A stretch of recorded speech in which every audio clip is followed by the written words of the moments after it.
And just quick welcome to everybody. So I think there's only 5 folks on board so far. Hopefully some other folks will join because I know we had a lot of interest in this topic. But so this is going to be super casual. We're just going to kind of talk about competing, the good, the bad, the ugly. I was literally sitting down today trying to write like good, bad, ugly, and unfortunately I kept getting more in the bad and the ugly than I did in the good. But I think that even though there's a higher quantity of items I can put in those categories, I think the stuff in the good outweighs it in many ways. But I don't think I need to introduce myself, but I will, just in case people watch this outside of here. So you guys know me, Tina, and Brandy's on board here too. And all right, so hey, Sherelle. I love it when people get on and I don't think they realize that their video is recording and the faces that they make.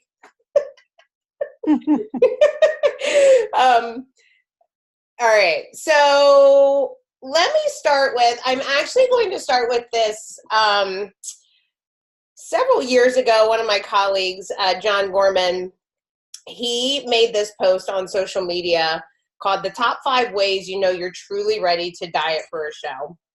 And it stuck with me because it was so true. And so I've saved it, and I've actually reposted it a couple times, and I've used it a couple times myself with clients. But I'm going to go through this. And these are in no particular order, but we'll call it sort of the litmus test to know if you really, really want to compete, because competing isn't just about looking cute in a bikini and high heels on stage day. Everything that goes into it, it's a lot more than social media or most people would lead you to believe. And I think probably anybody who's competed will tell you what they thought it was going to be and what it turned out being are probably 2 completely different things. So I'm just going to kind of kick it off with this. And if any of this stuff shocks you or doesn't shock you, if it shocks you, then you probably shouldn't, you're probably not ready to compete.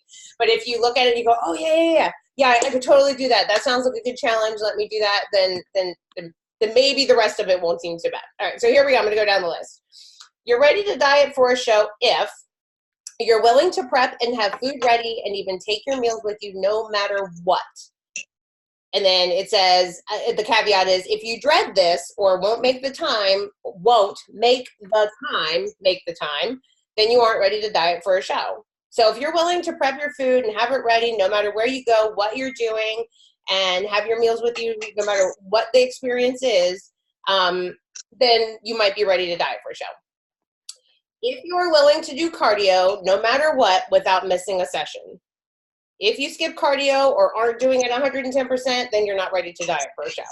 So if you're willing to do it and never miss a session, whether you hate it or not, then you might be ready to diet for a show. It's a checklist.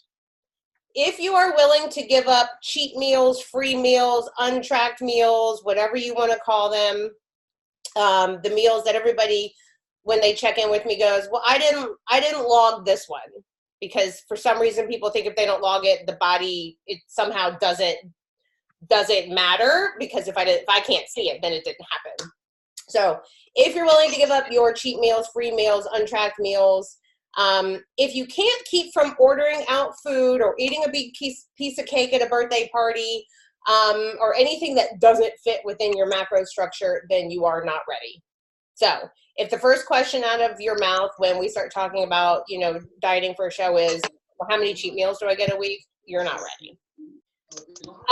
If you think about getting on stage every day and think about the process and crave it, if you crave that, the journey to the stage, if everything about it, while it might be a little bit of a love-hate relationship, you absolutely love it, then you might be ready. If you're not driven and you don't have a burning desire to get on stage, then you aren't ready to do it. Trust me, I've been there multiple times, and if your head isn't in the game and it's not something you are just absolutely 100% driven to do, then you should not be doing it. That's the why we always talk about, right? There is a huge difference, and Brandy will be able to attest to this because she works with a lot of our lifestyle clients. There's a huge difference in dieting because you don't want to be fat and dieting to be completely shredded. Huge difference. Like, I cannot emphasize that enough. And I think that's where most people go wrong. They're like, oh, well, I've been dieting and I've been going to the gym and I pack my meals and I do all of this stuff. I think I'm ready. It's a whole other level, right? So big difference in dieting because you don't want to be fat and getting shredded from eating. All right, so the next one, here's how you know you're ready to get, this is another big one, especially for a lot of newbies. If your calories are up high enough and you've had a good off season, meaning if you've competed before and you've had a good off season, or if your calories are up high enough and you've prepared your metabolism properly prior to the first time you get on stage, then you might be ready to cut for a show.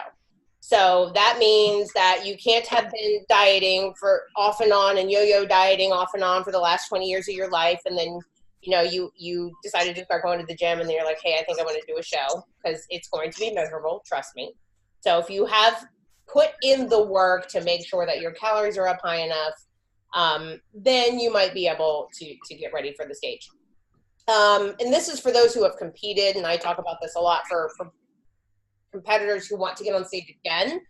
So if we're talking about having a good off season, if you just did a show this past spring and you want to do another show in the fall, you're shooting yourself in the foot.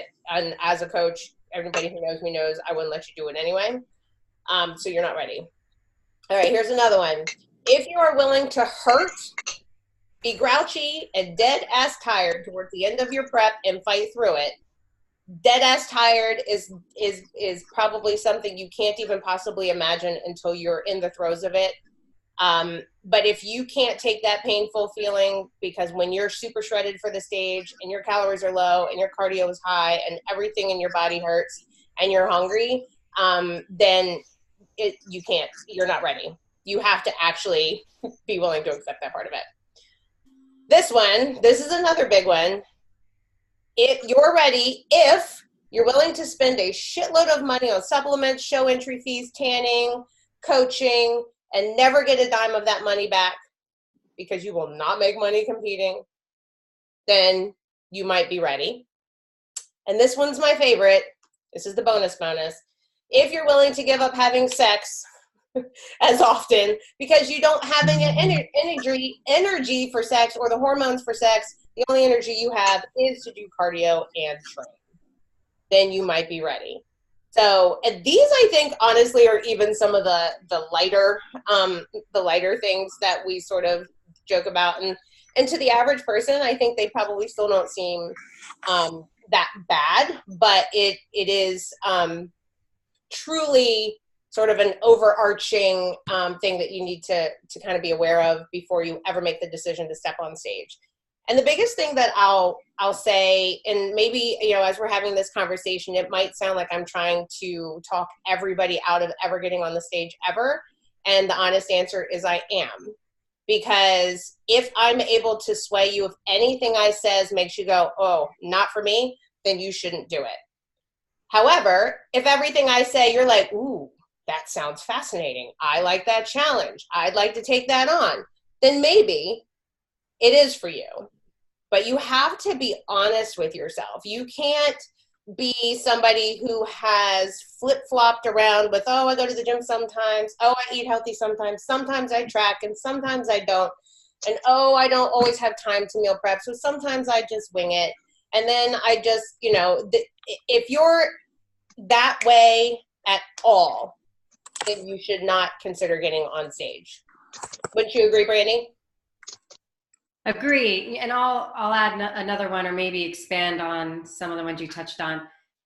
I would say that the number one that we would put on the list right now for what we deal with is you have to be ready to commit long-term time and energy to this.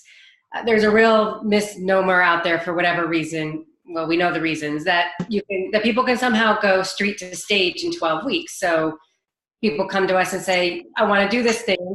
I have 40 pounds to lose and I want to compete in a show in July. And, you know, we of course say no, because that's not even in the realm of discussion. And we begin to lead the discussion to the realistic point that it could take 12 to 18 months. And if you're not willing to commit really on the multitude of years to this, this might not be for you. This isn't a quick whimsy. I'm sorry, I have a child that's going to get in trouble. So especially for some of the first time clients, that's really something I put on the top of the list, that you have to be willing to commit a long-term goal and not just something you want to do for this season. Well, and to add on to that, because Brandy, I mean, that is 100%, I think, the biggest thing, especially for first-time competitors. And look, I'll be the first. I've worked with so many women, and I get it. I sit on two sides of the fence. I get the bucket list. I get I just turned 50 and I want the challenge. I get it. I am not here to diminish anybody's hopes and dreams of this thing that they want to do. But on the flip side of it, this is a sport.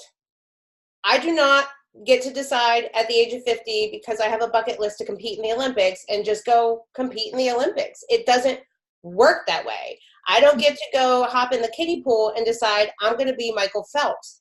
That's not how it works. You don't get a bucket list to be in the Olympics unless you've been training since you were 5, right? And then you can put it on your bucket list. So, and unless you have devoted a good amount of your life, of your time, to being in the gym, to living this lifestyle, right? I mean, years, not months, not I just started consistently going 6 months ago. You have to be part of, you know, the lifestyle has to be part of your life for a long time before you ever decide to get on stage. And I think that over the years, social media has, while it has brought more popularity to the sport, for sure, I think it has also watered the sport down tremendously, because everybody sees on social media, oh, well, all my friends are going to the gym and competing. I also go to the gym and like to track macros. I also should compete. Well, that's not the case, right? Just because, you know, everybody around you at the gym seems to think that's the thing to do, that is not necessarily the thing to do. But I think the biggest thing I always say is, just because you can doesn't mean that you should, right? You have to, this has to be something that you're not even going into it as, oh, I'm just going to do it one time. It's just a bucket list. I just want to do it one time.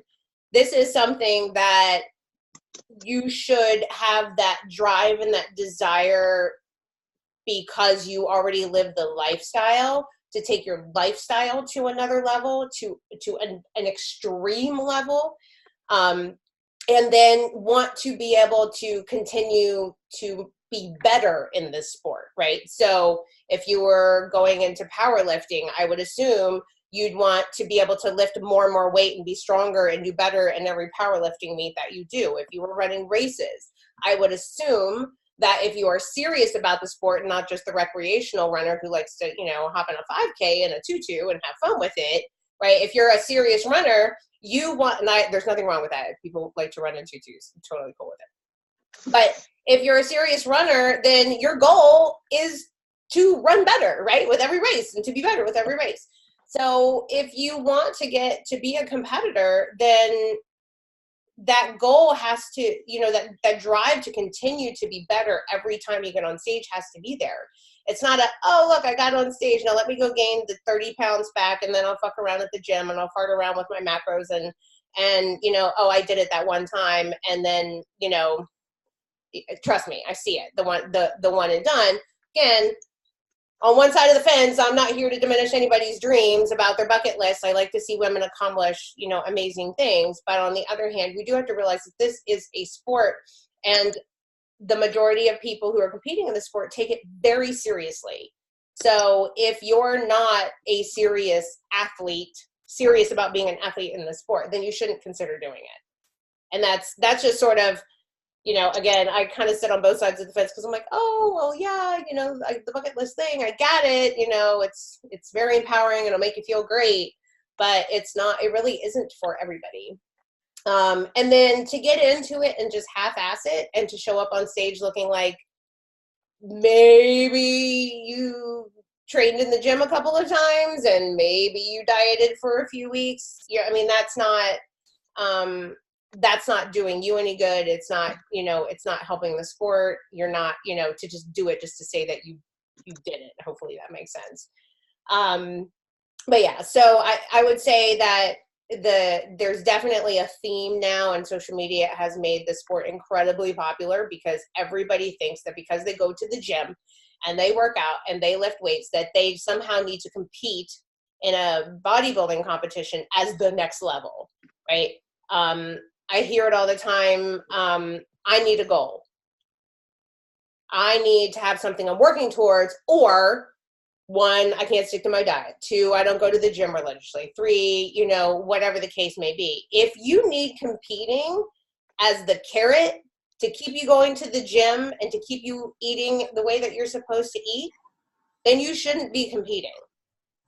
I mean, that's a big one. If you can't be consistent without a competition or a wedding or a vacation or whatever that goal is that you put in front of yourself, then you definitely shouldn't be competing.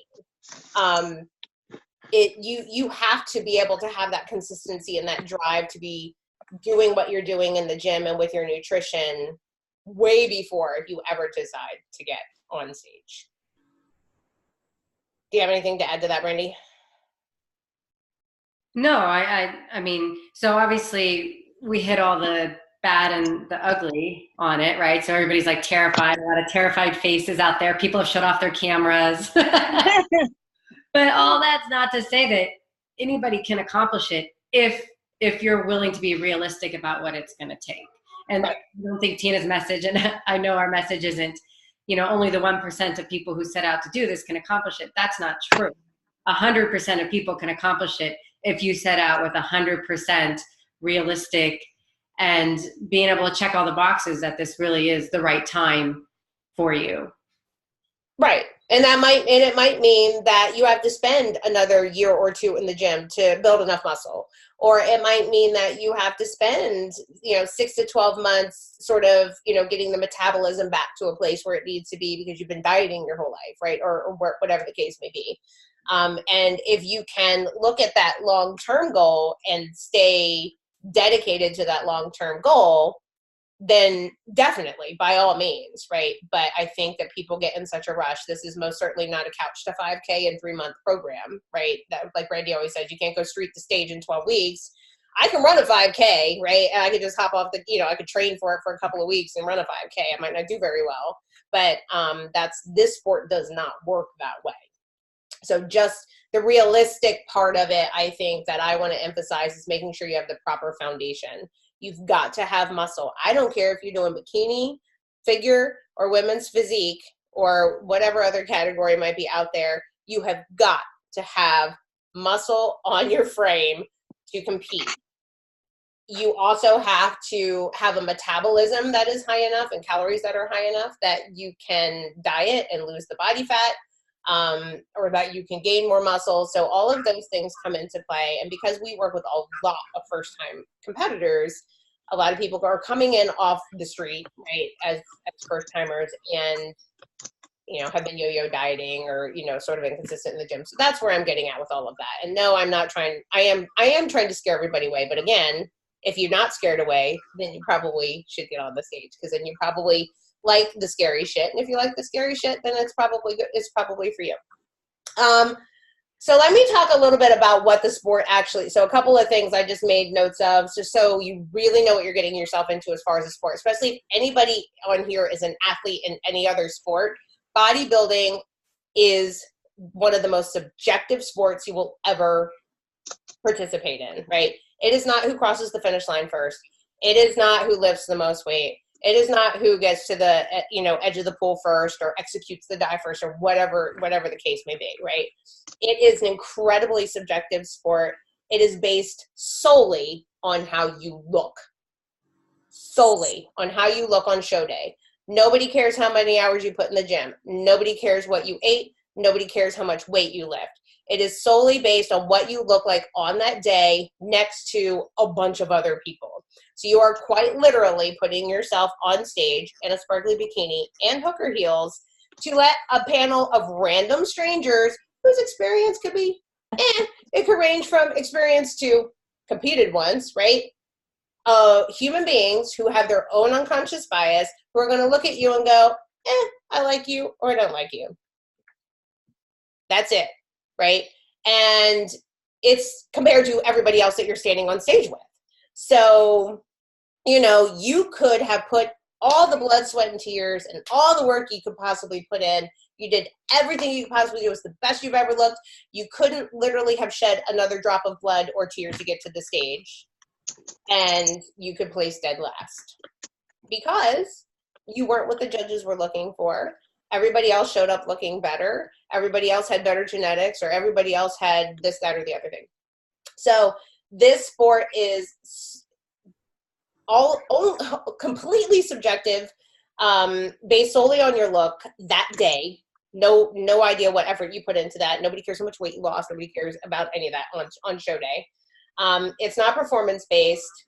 And you have to realize that if you're a competitive person, because people who want to compete, they like that challenge. They're competitive. We're competitive people, right?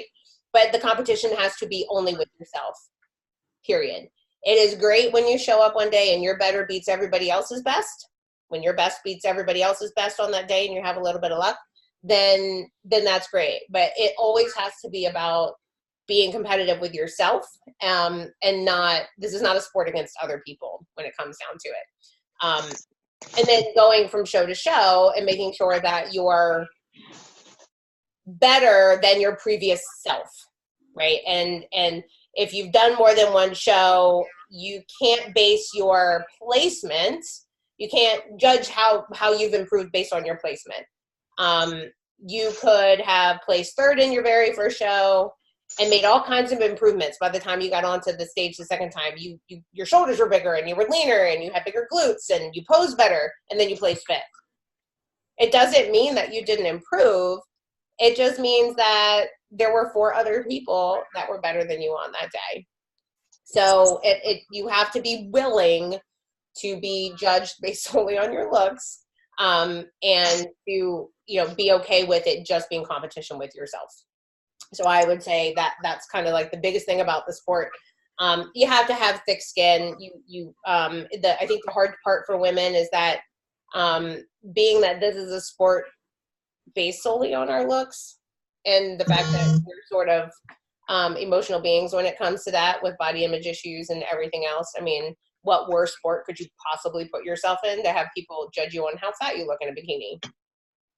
I could probably go to the beach for that and not pay a lot of money, right? And just have people keep their opinions quietly to themselves versus writing it down on a piece of paper and then telling me afterwards that their opinion of how I looked in my bikini. But so there's that.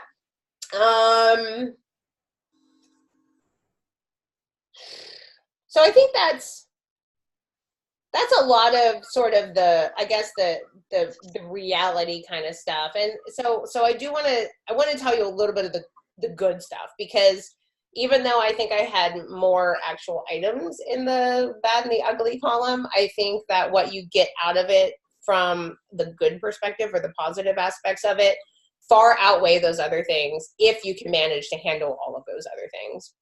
I can tell you from personal experience, it was life-changing for me.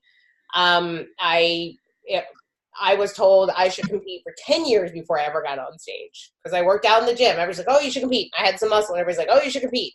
And I was like, no, not for me. Don't want to do the diet. Just want to work out, eat my tater chips on the weekend, work out during the week, drink my wine on the weekend and my tater chips. I'm good, right? I didn't need the stage. And so I was realistic about what I was willing to do.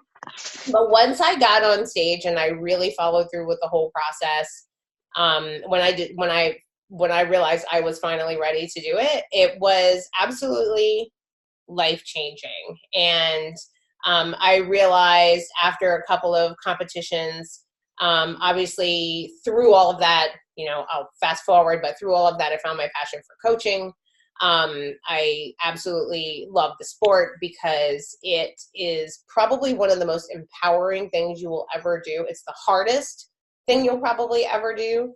But to be able to be mentally strong enough to withstand the pressures of a competition prep, those things bleed over into every other aspect of your life. I mean, I truly think that they do. And I think some of the other ladies that are on here could probably share their experiences with competing and how it sort of bled over into other aspects of their life. I mean, if you're somebody who's super shy and maybe doesn't have a lot of confidence, and you're able to put yourself out there on stage and get out of that like little comfort box and put yourself out there that way, and you do that, imagine how powerful that can be to say, hey, I could do this, then I could do this other thing over here. I could apply for this new job, or I could, I don't know, any number of things. Start a new career. I've seen people do that from, just from kind of like finding their passion with bodybuilding. But if all of that hard stuff kind of excites you, that means you probably have the right mental state, probably have the right thought process that this is something that you would love the challenge so much that it would change your life in so many positive ways. Sherelle, can I ask you to share some of your experience, just because I know you have a lot to say on this matter? Okay. Sorry to put you on the spot, but I know for that. Okay, like with one-offs to school? Is that what you're talking about? I don't know. Just your a positive experience you got from competing. How did it change your life in a positive way? Oh my goodness. Okay. I could talk for hours on that. Okay, so positive outcome. Yeah, I know. So my confidence levels went through the roof, right? Having competed and the discipline that it took with competing, it spilled over to all aspects of my life, my relationship. Of course, at first it was rough because everybody's not on board with what you want to do. So it forces you to find a balance in life, right? Not just nutrition and meal prepping, but in everything you do, your finances, all the money you're paying for supplements. And, once it really gets down to the nitty gritty, you realize that it's for real, and you're not getting any money back, right? So how in are you really, right? That was part of it for me. And then with my career, I just felt in all aspects of my life, it changed. It forced me to be better with competing. So I don't know. That was good. But you brought up some good points that I think that I sort of forgot to mention. And I know, Brandy talks about this a lot too, is that life balance. I will tell you, with competing, balance is not possible when you're actually in prep. So you can learn how to juggle things, and you should be very regimented and scheduled, but there is no balance. Competing, at least when you're in prep, I'm not saying like for the years you're training and everything else, when you're in actual competition prep and the gym has to be your number one focus, and the cardio and the nutrition and these things, balance is sort of, I personally don't think that there is balance in the sense of, oh, well, I kind of equally spread my time, it doesn't happen. It's a very, very selfish sport. It takes a lot of time and energy. And so your relationships will suffer, right? Hopefully they're strong enough and you talk to them about it ahead of time, and you have the support of your loved ones, but your relationships will suffer. You will not have the energy that you once did. You won't have all the time you once did. You're not gonna have all the money you once did, right? So you may lose friends. I have, unfortunately, this is the really bad, ugly part, but I have seen marriages break up. Typically that means there were issues beforehand, but I don't think that marriages have ever broken up because, just because clearly there were things going on beforehand, but it sort of brings those things to the surface. But yeah, so the I think that balance is sort of a fallacy. I think you can find balance in your off season, and I think that that's perfectly fine. But when you are training, when you are all in a competition prep, there is no actual balance. So getting the support of your loved ones in advance is really important, because you have to be upfront and be like, look, this is what's going to happen. I got to spend this amount of money in this amount of time, and it's going to take all my energy, and I'm going to do my absolute best to not let it impact my family, because there are obviously things you can do in ways that you can sort of mentally calibrate yourself and how you're going to deal with, family situations, and making sure that, you're not abandoning everybody. But I think that you will find that there's no real balance especially when you're in the throes of competition prep. Hey, Kat, I'm going to put you on the spot. All right, so you might hear some squeaking in the background because one of the other dogs. Oh, it's okay. I want you to share some of your experience.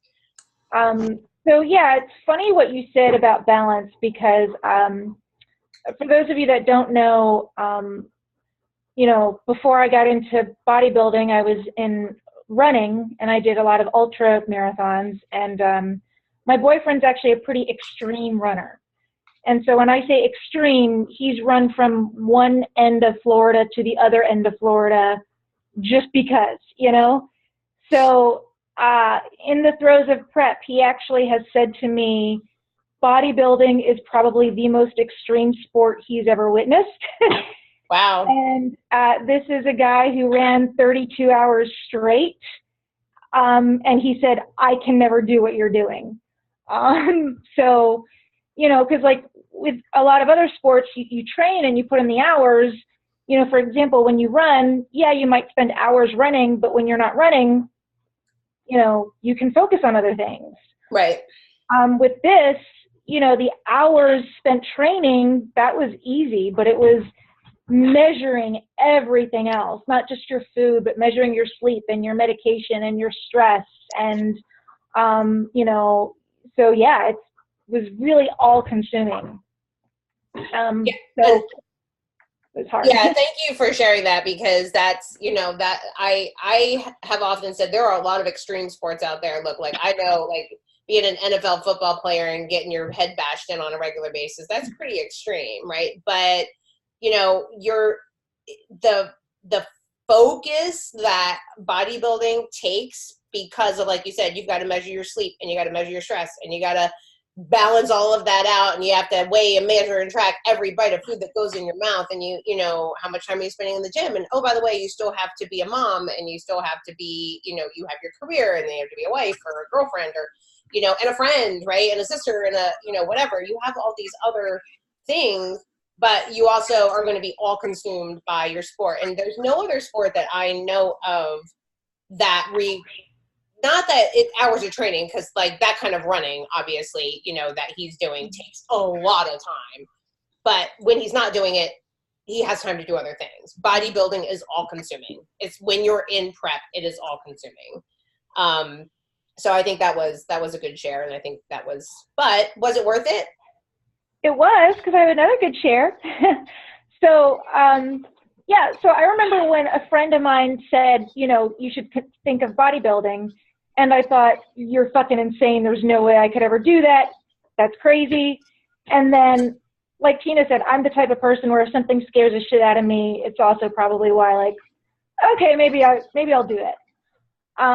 So yeah, I never thought I'd be able to I never even liked going to the beach, in a bathing suit. So being able to compete and put in the work and actually end up doing really well, it made me realize that I'm also capable of other things that I didn't realize before.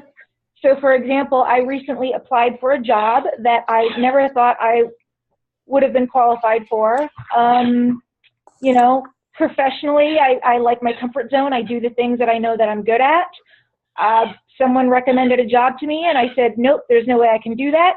And then my friend actually said, well, that's what you said about wearing a sparkly bikini on stage. So I was like, all right, I'll apply. And I got an offer today. So I am making a big career change, which will be very lucrative. But so you can afford more sparkly bikinis. Exactly, more sparkly bikinis.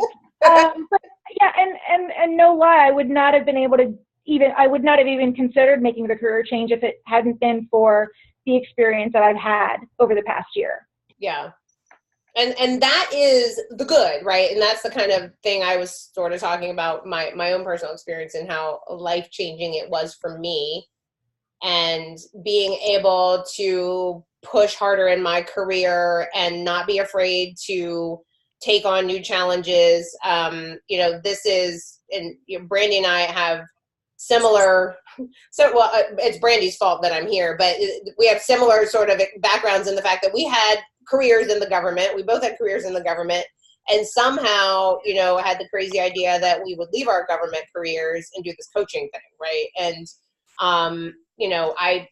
I don't think I would have had the balls to do something like that if I hadn't spent all those years competing and sort of building that mental resolve, that I was just like, well, if I can overcome this challenge, then I can overcome this next one. I call it what we call like the cookie jar, right? So every time I have a hard day, like I know that, oh, well, I survived every other hard day. Well, this one's going to be nothing, right? So if I jumped over every other obstacle that got in my way to get to the stage, or an injury or whatever, if I did that, then I can do this thing over here. So everything just builds on itself. So you just kind of get more and more and more confident. So every obstacle, every hard thing you put in front of you, every scary thing that you overcome, it just builds on each other, and it gives you more and more things that, tell you that you can do the next scary thing or the next big thing. And so it just makes you more and more confident. So now, I look at every obstacle as sort of an opportunity for what I'm going to learn. I'm not afraid to fail, which I think is another, big thing. Like, if I fall flat on my face, so be it. Like, I don't actually consider it a failure. I just consider it a learning experience. Because failure is not an option, but I still fail sometimes, right? But I think that's a really good example. And I think that is honestly the biggest, most empowering thing that I got out of competing, that I love to see other women be able to experience. But it's all about how you handle the challenge. Because what I always say is, competing will either build you up or knock you to your knees, and it will do it all. It'll do both in a 5-minute period, in a week's period, in a day's period, over the course of several months. So it's all a matter in how you overcome those challenges. So, yeah. Do you have anything to add, Brandy? No, I mean, I think that was a good capture of really the essence of our coaching and the message that we're trying to get across in this whole thing. Laid out all the bad stuff, right? All this stuff that's going to be hard, and the fact that you might bust your butt and never win an award. So the award on stage cannot be your goal. It has to be about growth. So I really say, to add to that list, you're ready to compete. If you're in a mental place where you can think outside the box, and your driving force can be something beyond an award, or God forbid a pro card, or something other than an external force. You have to be in a mental place where your reward really is the journey and really is the growth as a person. And the getting on the stage is really just more of an event. All the rest of it has to be your driving force. It's the I would say the stage is the icing on the proverbial cake, right? And it's the celebration of not the end of the journey. It's a celebration of, just a point in your journey, of a goal that you set in your journey. And you're absolutely right, Brandy. Like, it's just, if all you're searching for is a pro card, and all you're searching for is attention, and all you're searching for is a win. And we've had clients that have, gone into it with that, and trust me, the experience is not nearly the same as it is for somebody who is just there to soak up the journey itself. Because the journey is the goal, really. And, when you get on stage, it really is just like the icing on the cake. I say the proverbial cake because you can't actually eat cake when you're competing. The rice cake. It's the jelly on the rice cake. Yeah. Peanut butter on the rice cake. Does anybody have any questions? Because I want to kind of do Q&A too, if anybody, especially, new or old competitors, if you guys have any questions or if anybody has anything else to add, good, bad, or otherwise. Yeah, I'd like to piggyback on what you and Brandy have both said, in talking about like the external validation and the external attention. And that's a very dangerous, slippery slope, And I see, unfortunately, I have some friends that are kind of battling that, in the months leading up to the show, everybody tells you how great you look, and it feels good.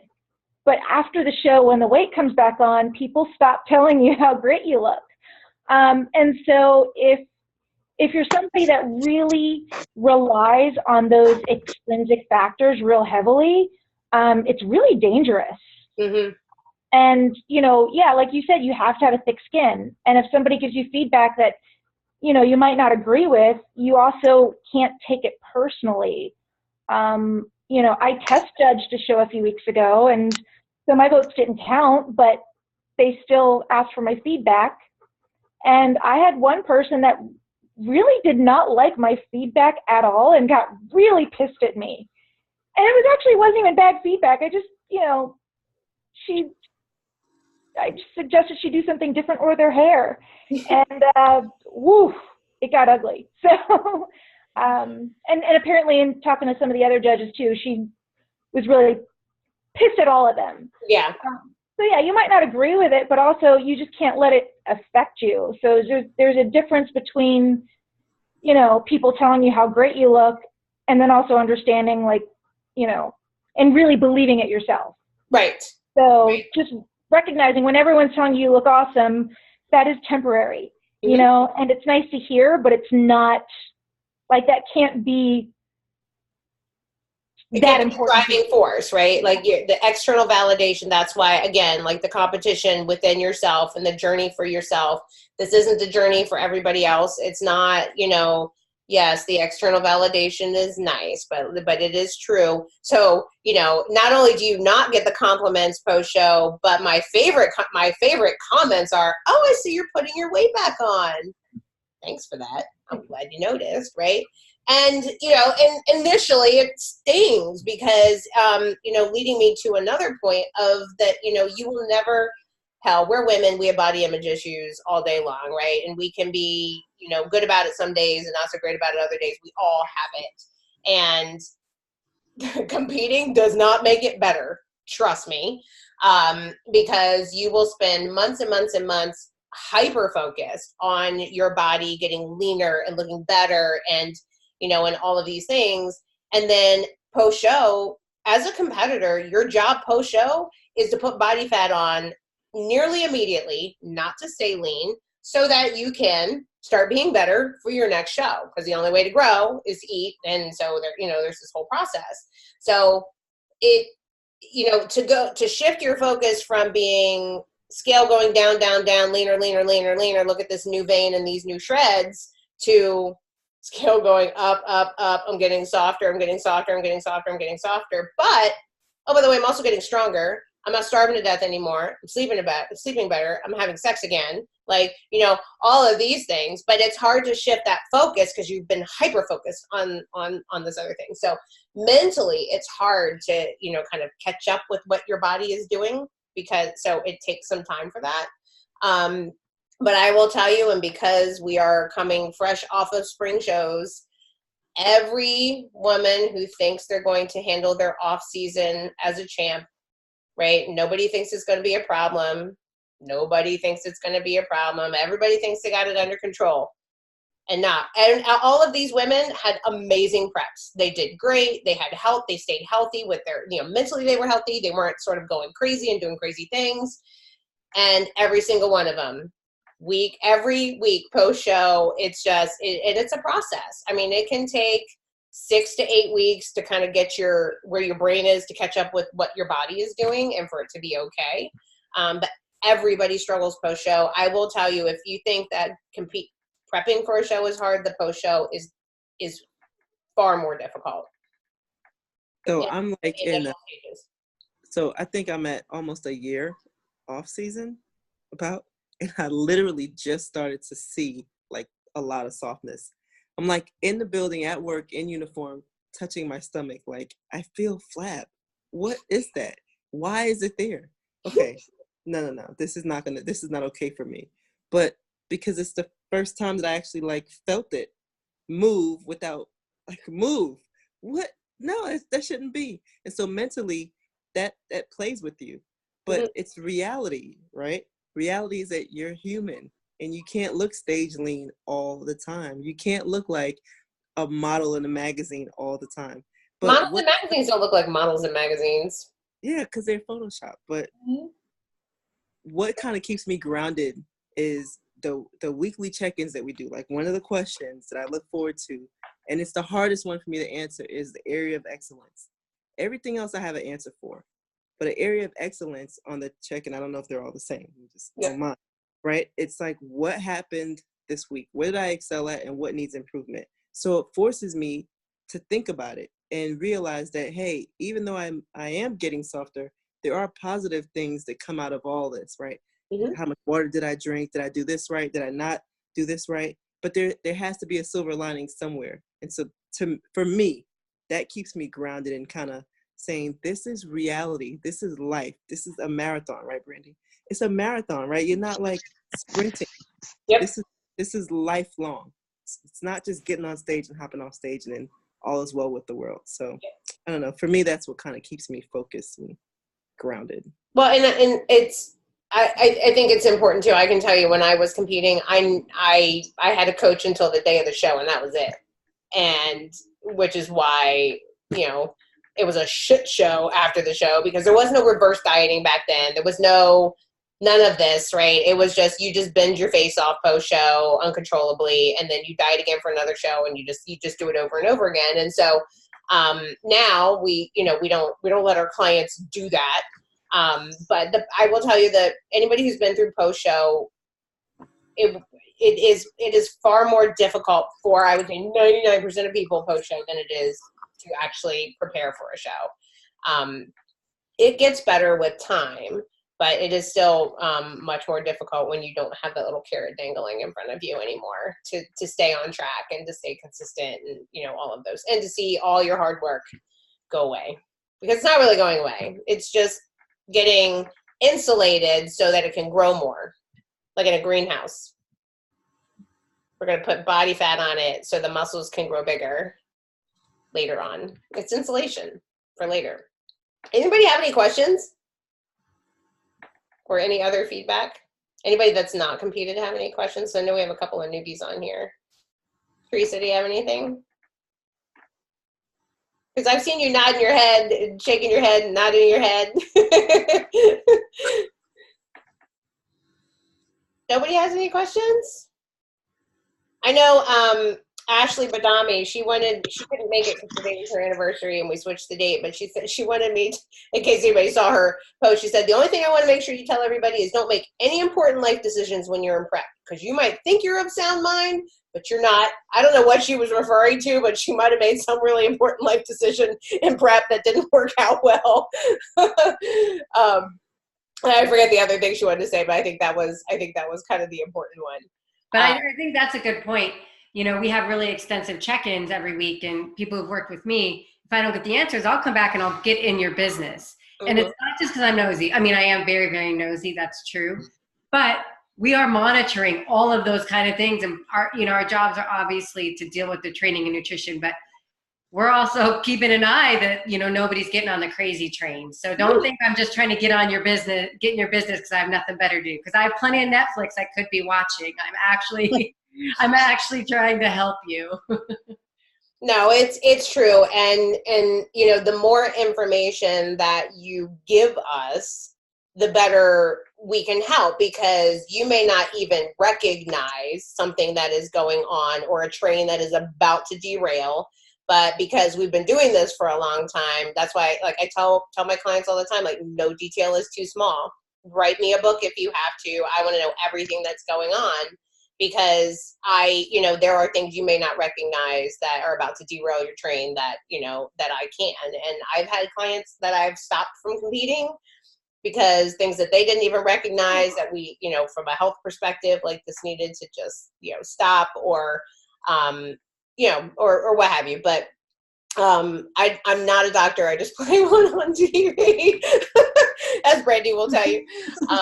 But yeah, we get in your business for a reason, because when you're in the throes of contest prep, you are like tunnel vision. You will not see the freight train that is coming to like quite literally knock you off the track. So that's what we're there for. So I have something. So I have a friend who's never competed, and I think one of the biggest things with whether you're a life athlete or you're considering competing is to be honest with yourself. Mm-hmm. That is so important. And that's just from me, the outside looking in, right? To someone who wants to compete one day and they're like all in, but they don't have the patience to stay on the train long enough. It's like, it's like taking a train somewhere. Like, instead of me flying to California from the East Coast, I'm going to take the train because it's cheaper. But it takes a really long time to get to California from the East Coast on the train, right? But you got to stay the course and just have patience. But in order for you to really know if you're capable of doing it, you have to be honest with yourself. And it'll start off real good and great, and this is fun. But when the times get hard, that's when it really shows, because you can't expect the coach to help you through something or get you to where you want to be, wherever that goal is that you have, if you're not honest. Like, it's so important. If you're not honest with anybody, mama from the train. Yeah, don't hop off the train. Stay on, because you bought the ticket. Well, that's why so as you know, if we're going to use that as an analogy, why, you know, everybody, it always sounds really fun to drive across country and visit all this stuff. I am never going to do that, because I am honest with like, that sounds like something that I should do in my lifetime, but I'm not going to, because I can't sit in a car that long. And so, you know, just kind of using that as an analogy, like, it's just not, you know, you being honest, being realistic about your expectation, knowing what you're actually capable of, and then, you know, going forward with that. That was a good point. Any other questions? Comment. Come on, you got something. Huh? Vicky's got something. I know she does. I don't have anything.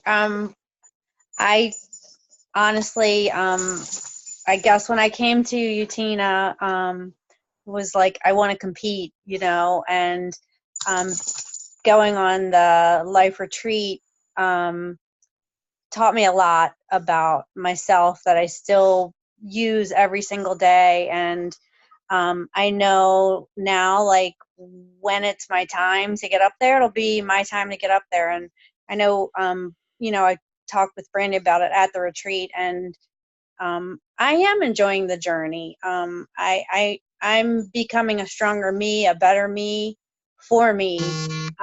And the rest is just going to be like my prize at the end, or not the end, because when I hit one goal, then I set another goal. But it took me a while to realize, you know what, I don't have to rush it. When it's my time, it's my time. When I'm ready, I'm ready. And I mean, you guys will know before I know, but. And that is, I honestly could not have said it better, Vicky, because that is the key.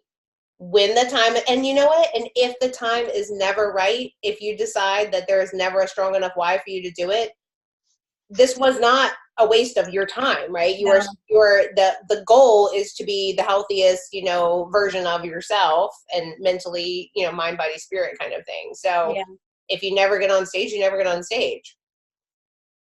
And that's okay. I mean, my goal is to, but like I said, I know with Brandy with my check-ins and stuff, but for me, it definitely has made me stronger, you know, mentally and physically. And I think the mental part was what I was missing for quite some time. And I still have to work on both. It's probably a lifelong journey, but I'm able to recognize, I think also being on your team and being with like-minded people, being on that retreat was like such a support, and I learned so much.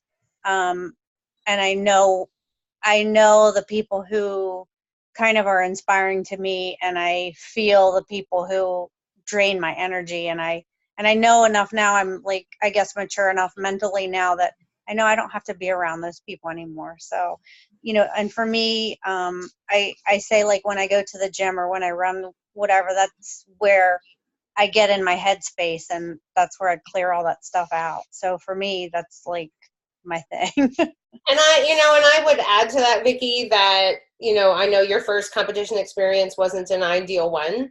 Mm-hmm. But had you never done that, you probably would have never reached out to Brandy and I to compete again. Right. Yeah. Which sort of where we said no, not yet, right? And then you got into this whole process. So even that really bad experience, and Sherelle had a not so amazing experience with her first competition experience too. And so those weren't like failures, like it, because had you not done that, you wouldn't have found the You thing guys. that was going to help you grow and be better. So I think Absolutely. that, you know, it all worked out, I guess, the way it was supposed to. So, Absolutely. Yep. that's really good. All right. Well, I think we are almost out of time. So unless anybody has any other questions, or if there was anything you wanted us to cover and we didn't, you know, we'll do more of these. We like to try to do them. We're trying to do them once a month. So if there's other topics you guys want us to cover, or something you wanted us to cover today and we didn't, you know, just post it on the team page, or shoot us a message, an email or something. And then we'll come up with another topic to do one of these on. But thank you guys. So hopefully you got something out of it. Thank you for sharing, for those of you I put on the spot. Thank you. All right, guys, have a good night. Good night. Bye.